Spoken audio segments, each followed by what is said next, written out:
Docteur, pouvez-vous nous parler de l'insuffisance rénale?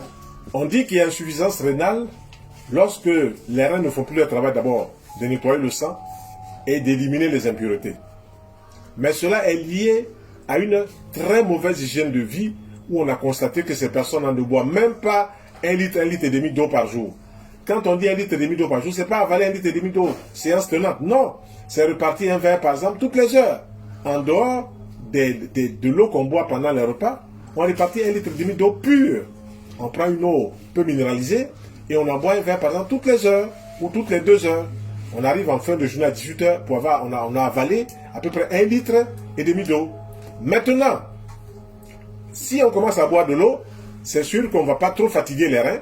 Si on mange des fruits, c'est sûr qu'on ne va pas trop fatiguer les reins parce que les fruits sont des aliments nettoyeurs. Ils vont aider même les reins avec le néphron, les filtres, à filtrer tout ce qui doit être filtré pour que rapidement les reins fassent leur travail. Si on mange suffisamment de légumes avant même de manger des aliments lourds, on protège toujours la circulation, donc on protège les reins. C'est un ensemble. Et on ne peut pas dire que on va s'occuper seulement des reins en laissant les autres parties du corps. Non, ce sont des organes qui éliminent. Les intestins éliminent, les reins éliminent, les poumons éliminent, la peau élimine et puis le vagin chez la femme. Nous on appelle ça IRPPV. Donc ces 5 organes éliminateurs, 4 inhérents à l'homme et à la femme, puis un 5e chez la femme, sont là pour évacuer les impuretés. Mais il faut donner à ces organes-là les moyens d'éliminer toutes les impuretés qui s'installent progressivement, lentement et de manière insidieuse dans la vie de monsieur tout le monde. Donc, si on veut avoir un bon organe ou les organes qui fonctionnent bien, il faut qu'on rentre dans la démarche alimentaire où il y a suffisamment d'eau. Dans les fruits, il y a suffisamment d'eau et des vitamines. Dans les légumes, il y a aussi suffisamment d'eau et les vitamines. Donc, rentrons dans cette démarche.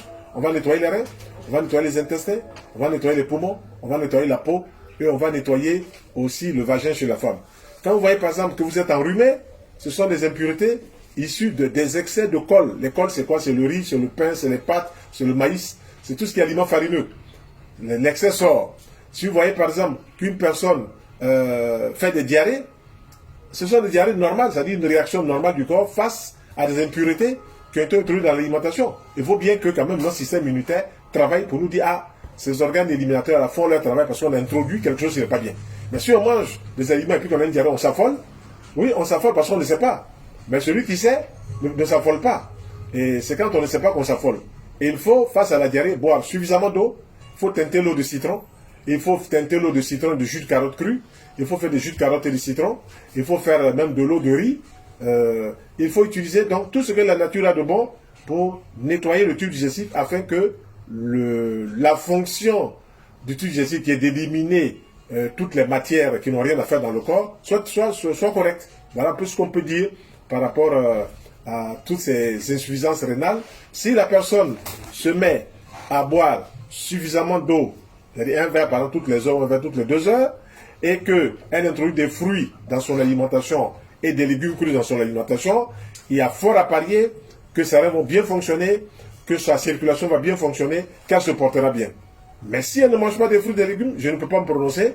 Il y a des plantes pour les reins. Il y a le busserole, il y a le bruyère, il y a le chien dent, il y a le pissenlit. Ce sont des bonnes plantes qu'on connaît pour les reins. Mais il ne faut pas oublier que quel que soit le père de la maladie, un mauvais régime alimentaire en fuit la mer. Donc il faut toujours se référer à une alimentation et c'est comme ça que le naturothérapeute travaille. Toujours l'hygiène alimentaire pour nettoyer avant même de proposer une thérapeutique végétale telle que les plantes, etc., etc. Je vous remercie. Merci docteur.